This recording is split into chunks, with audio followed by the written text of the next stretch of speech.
Olá, eu sou o professor Dimas, professor do ESAG Vestibulares, da cadeira de História.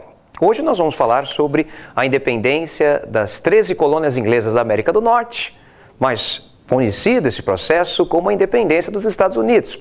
E, primeiramente, vamos elencar e comentar os principais fatores que levaram a essa emancipação, essa autonomia das 13 colônias. Bom, vamos começar com a influência. A independência dos Estados Unidos é fortemente influenciada pelas ideias iluministas, principalmente a ideia, o conceito de que todo povo tem o direito sagrado, inalienável, de lutar pela sua liberdade, de lutar pela sua autonomia, de lutar contra a tirania, a opressão que este povo sofre em relação a outro povo, outra nação. Bom, não podemos esquecer que, à época, a Inglaterra estava envolvida num conflito. A Inglaterra, que é a metrópole dessas colônias, estava envolvida num conflito com a sua já antiga rival, desde os tempos da Idade Média, que é a França. É a chamada Guerra dos 7 Anos. Ora, a Inglaterra vence a sua grande rival, a França, na Guerra dos 7 Anos, mas vai pagar um alto preço por isso.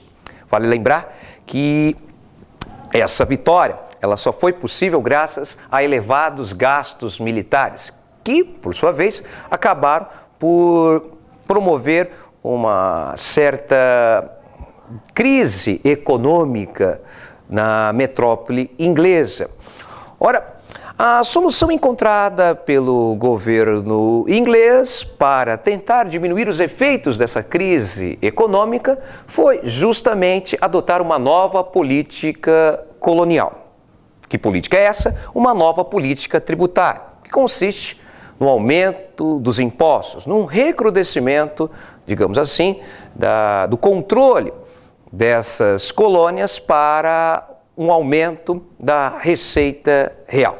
E quais são esses impostos, essas tarifas, que tiveram um papel importantíssimo no crescimento, no fomento de um forte sentimento anti-inglês que vai surgir entre os colonos norte-americanos? Bom, primeiro nós temos a chamada Lei do Açúcar, ou como os americanos costumam chamar, Sugar Act.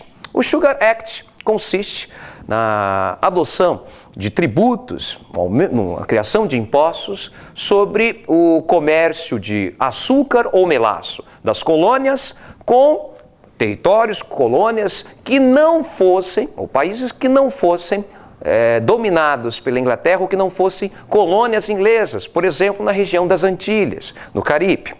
Dessa forma, os ingleses esperavam vender com exclusividade o açúcar para os colonos norte-americanos e, caso os norte-americanos não fizessem isso, eles teriam que pagar um alto preço, uma taxa bem elevada. Outra tarifa ou imposto criado à época pelo governo inglês e que vai gerar grande descontentamento é a chamada Stamp Act, ou Lei do Selo.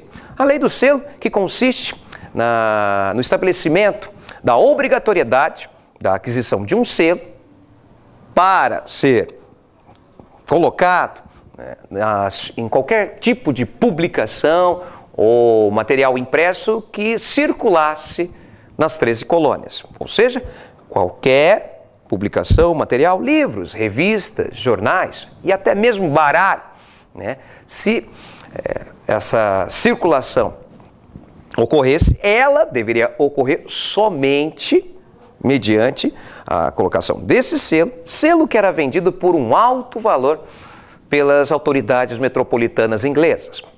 E, sem sombra de dúvidas, a próxima tarifa, o próximo imposto, a Lei do Chá, é o imposto, a tarifa, a medida do governo inglês que mais provoca descontentamento. Eu diria até que a Lei do Chá é um divisor de águas. Ora, senhoras e senhores, a Lei do Chá determina o seguinte, que a partir de agora o governo inglês vai monopolizar o fornecimento, o comércio de chá com os colonos norte-americanos, através da Companhia das Índias Orientais Britânicas. Ora, essa era uma atividade que até então os norte-americanos faziam livremente, sem qualquer interferência ou intervenção do governo inglês. Só que agora a realidade é outra, os ingleses precisam de novos recursos para diminuir os efeitos da crise.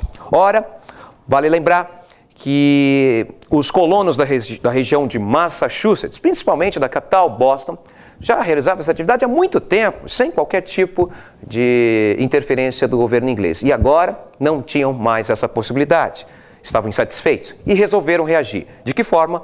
Com o The Boston Tea Party, que consiste num ataque que será feito no porto de Boston por parte dos colonos norte-americanos, disfarçados de indígenas. Esses norte-americanos, insatisfeitos com o Tea Act, com a lei do chá, eles vão invadir os porões das embarcações, dos navios ingleses ancorados no porto de Boston, repletos com carregamentos de chá, e vão jogar aproximadamente 300 caixas de chá ao mar.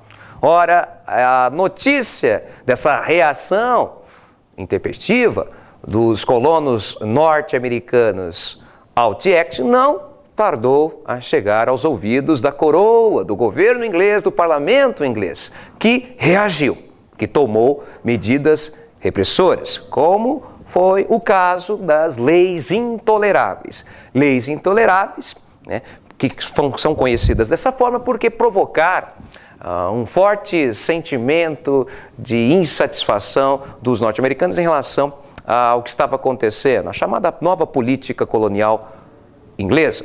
E quais são essas leis intoleráveis? Podemos citar, por exemplo, a chamada Lei do Aquartelamento, lei que determinava que todo colono norte-americano, caso fosse solicitado, deveria fornecer alojamento para tropas inglesas na América do Norte. Tivemos também o fechamento do Porto de Boston. São medidas que causaram grande descontentamento e que vão determinar uma aceleração do processo revolucionário, do processo de emancipação das 13 colônias. Processo que é dividido em duas fases. Primeira fase, para o primeiro Congresso Continental da Filadélfia. Os representantes das 13 colônias inglesas da América do Norte vão se reunir na cidade da Filadélfia, capital da Pensilvânia, para definir os rumos do seu processo emancipatório. Ora, o primeiro congresso, ele não chega a um consenso em relação a ser aquele o momento ideal, adequado, para dar início a uma guerra pela independência. Mas há um consenso entre os representantes das 13 colônias de que aquele era o momento de solicitar ao governo inglês a revogação das leis intoleráveis. Algo que o rei George III da Inglaterra não vai atender, bem, muito menos o parlamento inglês. Resultado, o segundo Congresso Continental da Filadélfia. No segundo Congresso Continental da Filadélfia, os representantes das 13 colônias chegam a um consenso em relação ao início do processo de independência. Ou seja, é com o segundo Congresso Continental que nós temos o quê? O início das guerras pela independência. Ou seja, se o primeiro Congresso Continental é não separatista, o segundo Congresso, sim, decide pelo início das guerras pela independência. Algo que os americanos chamam de a Revolução Americana. Quais são os principais líderes? Os líderes são George Washington, líder das tropas americanas contra as tropas inglesas. Ele que mais tarde vai se transformar no primeiro presidente dos Estados Unidos da América.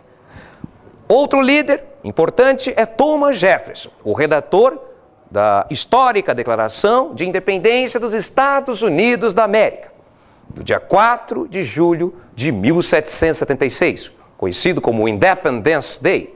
E temos também Benjamin Franklin, responsável por angariar apoio à causa estadunidense na Europa, por exemplo, junto aos franceses, eternos rivais dos ingleses e aqueles que tinham sido derrotados na Guerra dos 7 Anos e que, portanto, queriam se vingar. O resultado, senhoras e senhores, depois de algumas batalhas importantes, como a Batalha de Saratoga, ou então a Batalha de Yorktown, os americanos finalmente derrotam os ingleses e tem, no ano de 1783, o reconhecimento de sua independência com um tratado conhecido como Tratado de Paris. Bom, é isso, pessoal.